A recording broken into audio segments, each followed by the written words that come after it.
como é que surgiu essa história de trocador de ônibus a tenente da Polícia Militar do Ceará? Conte a tua história. Então vamos lá, né, pessoal? Contar a minha história é sempre uma satisfação, porque eu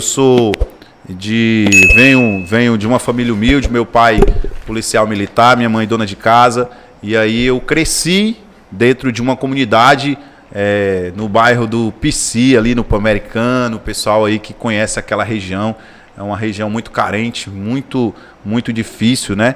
E a gente nasceu e se criou praticamente ali naquela região, dentro de uma vila, né? Um local bem de muitas dificuldades. E aí a gente foi crescendo e vendo as dificuldades. Eu tinha a figura do meu pai, um policial militar, sargento. Não era PM, sabia não. Sargento do batalhão de choque, né? Inclusive hoje ele já encontra-se na reserva. Mas eu cresci com a figura do meu pai, né? Na Polícia Militar, e eu sempre com aquela visão, né? Quando eu crescer, é aquela história do filho querer seguir os passos do pai, né? Eu quero ingressar na Polícia Militar, mas é sempre muito difícil, né? Quem vem de uma família humilde, as dificuldades grandes, né? Sem recursos financeiros para estudar, sem experiência, sem material, e a família precisando que eu fosse trabalhar para ajudar de alguma forma, né? E aí, a partir dos meus 18 anos, eu cheguei ao Exército Brasileiro para prestar o serviço. Foi do Exército, mano? Para servir o serviço. Eu fui de tudo um pouco já, né? O Ares aí contou aí um pouquinho na introdução, mas eu já fui atleta, já fui corredor, né? Eu participava de corridas de rua. É o meu hobby, inclusive, né? Passei mais de, acho que 12, 13 anos da minha adolescência praticando esporte, correndo, representando o Ceará em competições fora do estado, né? O PC na área do Fortaleza e representava o time do Ceará? Não era assim, peraí. Na realidade, o bairro não era exatamente o PC, o bairro era o Pan-Americano, ao lado ali do campus da UFC, e lá existia, na época, alguns anos atrás, ainda existe, mas não mais com a mesma força, projetos sociais que visavam tirar os jovens adolescentes da ociosidade. Então, eu participava de um desses projetos dentro da UFC. Eu praticava o atletismo, né? Era corridas de rua, né? Com competições a nível estadual e também níveis nacional, norte e nordeste. A gente viajava para representar o estado. Então, aos 18 anos, eu fui servir, né, as Forças Armadas, como muitos jovens aí com essa idade.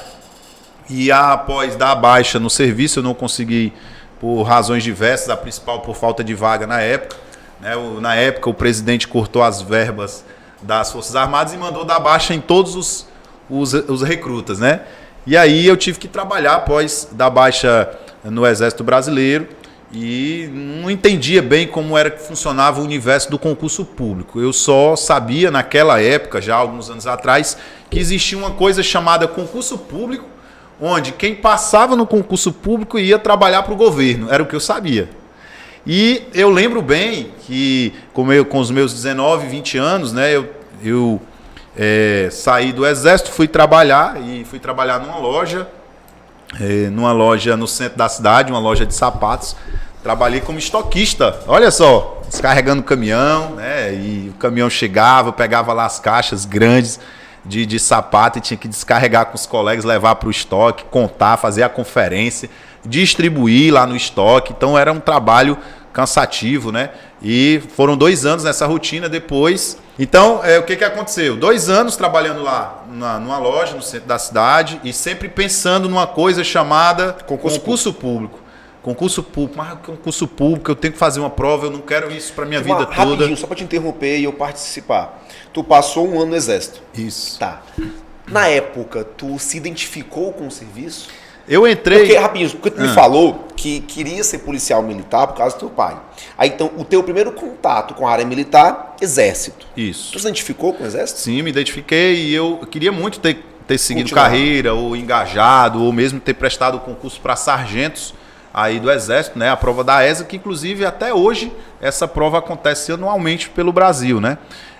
Só que eu não tinha condições financeiras, incentivos, né? Meu pai trabalhava muito, batalhão de choque, viajando, cumprindo as missões institucionais, e aí eu acabei não conseguindo seguir a carreira no Exército, né? Então, mas me identifiquei, como eu entrei na condição de atleta, de corredor, então eu participava da equipe de esportes do quartel. Então tu não participava ali do pintar do muro, Não, não é bem por aí, peraí.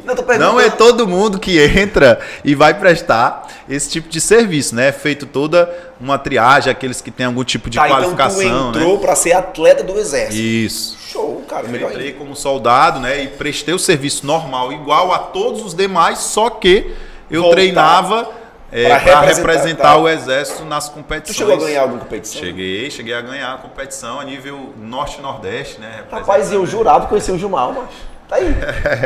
Tá aí. Até hoje, né? Eu tenho uns troféus e medalhas guardados lá em casa de lembrança, né? De lembrança aí, que a gente guardou dessa época. Porra, muito bom, né?